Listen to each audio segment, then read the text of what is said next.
A diario, centos de persoas desenvolven unha actividade profesional extractiva nas augas da ría de Vigo, un val mariño que se introduce na terra, cunhas características ecolóxicas únicas tanto pola variedade de especies que alberga como pola súa enorme capacidade produtiva. Peixes, cefalópodos e marisco en xeral son o obxectivo dunha actividade que depende directamente da excepcionalidade que representan as rías.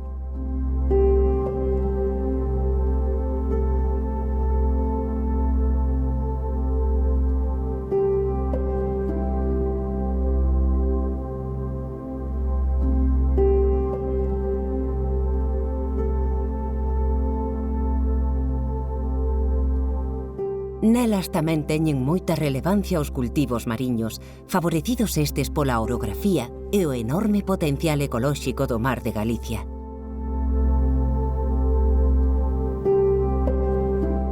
A ría de Vigo soporta unha das maiores concentracións de poboación de Galicia. Ao redor de 500.000 de habitantes, orixina unha presión sobre o medio mariño que require dunha especial vixilancia dado a excepcionalidade e características da ría.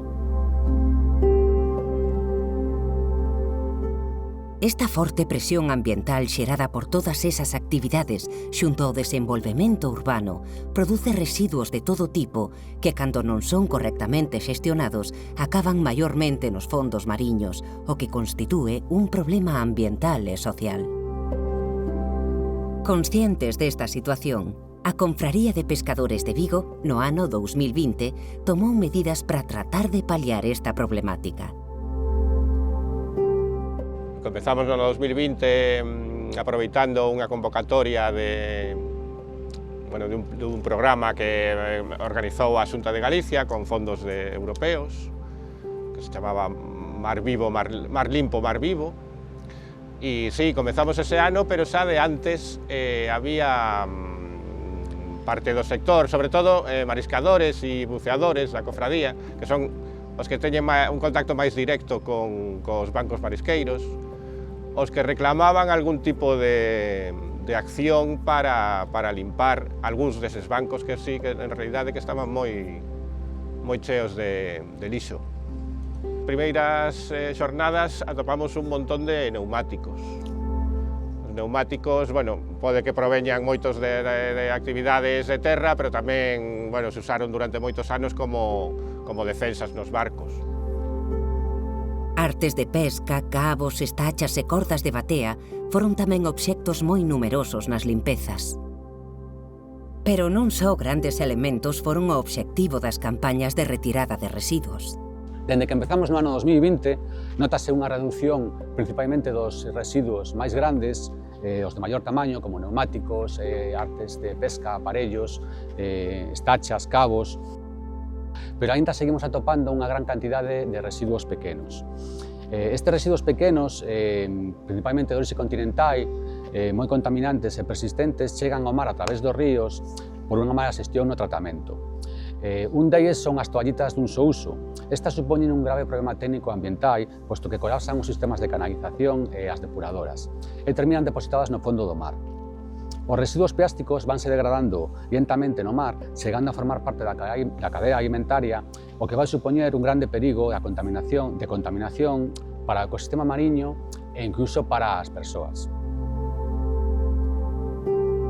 Chegáronse a retirar 400 kilogramos deste elemento nalgunhas das áreas nas que levaron a cabo accións de limpeza.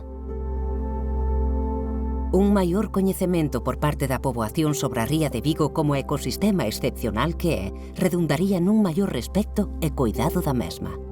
A ría, eu creo que é tan importante para Vigo e toda a comarca que debería estar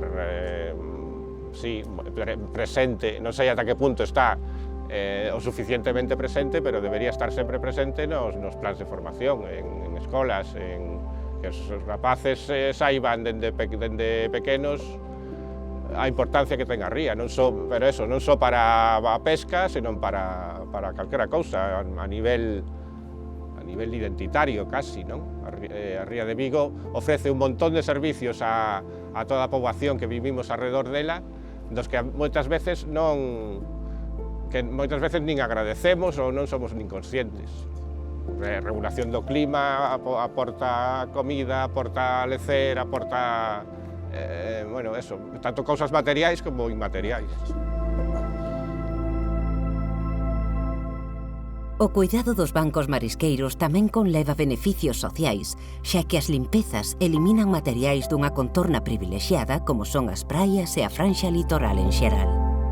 Precisamente cando empezamos o programa, este plan Mar Limpo, Mar Vivo, xa tiñamos en conta que sí, bueno, nos éramos os principais beneficiarios, porque limpamos o lugar onde traballamos case todos os días, liberamos espacio para que medren as especies que nos interesan, pero desde o principio tamén sabemos que é unha cousa que beneficia tamén a outros usuarios da praia.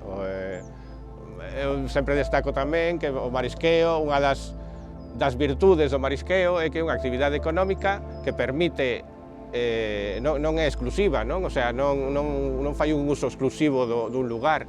Cando traballamos en medio da xente que está pues, bañándose, paseando, can, e todo, bueno, pues toda esa xente, todos os usuarios da praia beneficianse desas limpezas. E bueno, e se vas máis aló, todo o que saques de lixo do bar é algo que non vai a ir á cadea alimentaria e tamén beneficia aos consumidores de produtos da pesca.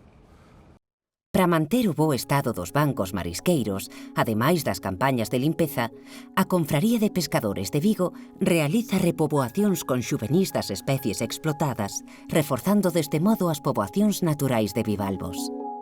Esta medida non só garante a continuidade da explotación marisqueira.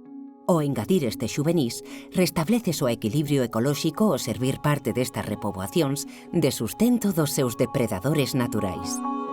Esta semente de ameixa procede dunha empresa certificada especializada na produción de xuvenís de bivalvos autóctonos, utilizando reprodutores das nosas costas para a obtención da semente. As cofradías de pescadores en Serai e a Cofradía de Vigo está moi comprometida coa conservación e preservación dos recursos naturais e dos hábitats costeros. Llevamos moitos anos facendo proxectos de recollida de residuos e tamén de restauración da biodiversidade mediante sementeiras de especies autóctonas de interese comercial como poden ser a ameixa babosa.